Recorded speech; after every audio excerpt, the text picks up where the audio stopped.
Berbicara tentang pasar tenaga kerja atau labor market, maka kita perlu mengetahui terlebih dahulu yang namanya labor supply dan labor demand, ya. Eh, Fungsi dari labor supply misalnya adalah A plus BW, sedangkan labor demand itu adalah C min DW, seperti ini. Oke. Nah, kita perlu tahu terlebih dahulu mana yang merupakan supply dari labor dan mana yang merupakan demand dari labor, ya. Em, Pertama-tama kurva demand dan kurva supply-nya seperti ini. Seperti biasa yang kita pelajari di pasar output sama persis, tapi bedanya apa? Kalau di pasar output, sumbu vertikal itu adalah harga, sumbu horizontal itu adalah quantity. Nah, sedangkan untuk menggambarkan pasar tenaga kerja, quantity itu merujuk pada jumlah labor yang akan dipekerjakan atau yang akan digunakan. Sedangkan P itu adalah kan harga, ya, berarti harga input dari tenaga kerja yang kita kenal dengan wages atau upah. Oke. Nah, itulah sebabnya kenapa unsur P-nya kita ganti jadi W. Nah, kita mesti tahu dulu ya, di pasar input siapa sih yang mendemand si labor, ya, yang meminta tenaga kerja itu siapa? Jawabannya adalah perusahaan, ya, firm. Jadi firm itu membutuhkan tenaga kerja, maka dia di pasar tenaga kerja dia sifatnya sebagai demander. Nah, lalu siapa yang akan menyediakan tenaga kerja? Nah, kalau kalian sudah mengerti soal household circular diagram flow, maka kalian akan tahu yang mensupply labor adalah si household. Oke.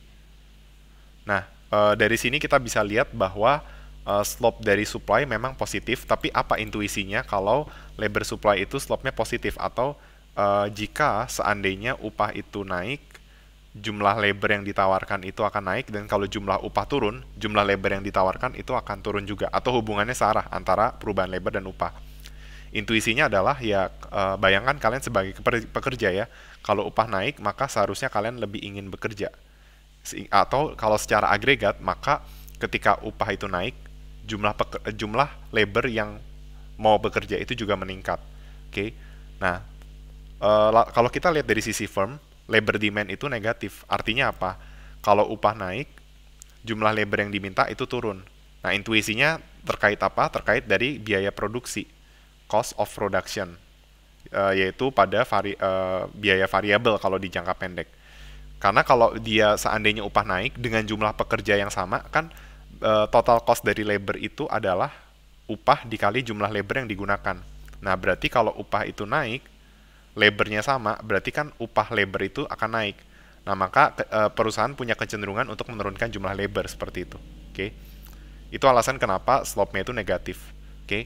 Dan kalau kondisinya berada di equilibrium, maka bisa kita bilang tidak ada unemployment atau tidak ada pengangguran. Oke.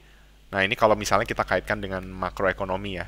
Berarti nanti apa yang terjadi kalau seandainya pemerintah menetapkan minimum wage di atas seperti ini, ya. Nah, itu akan terjadi excess of labor, karena apa? Upahnya sekarang lebih tinggi dari sebelumnya. Artinya lebih banyak orang yang mau bekerja, sedangkan perusahaan yang mau mempekerjakan itu akan lebih sedikit. Oke.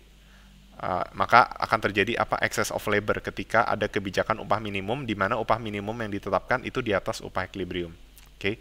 Nah, di materi labor market juga kalian akan belajar banyak hal tentang pasar input labor, termasuk bagaimana dampak keberadaan serikat pekerja.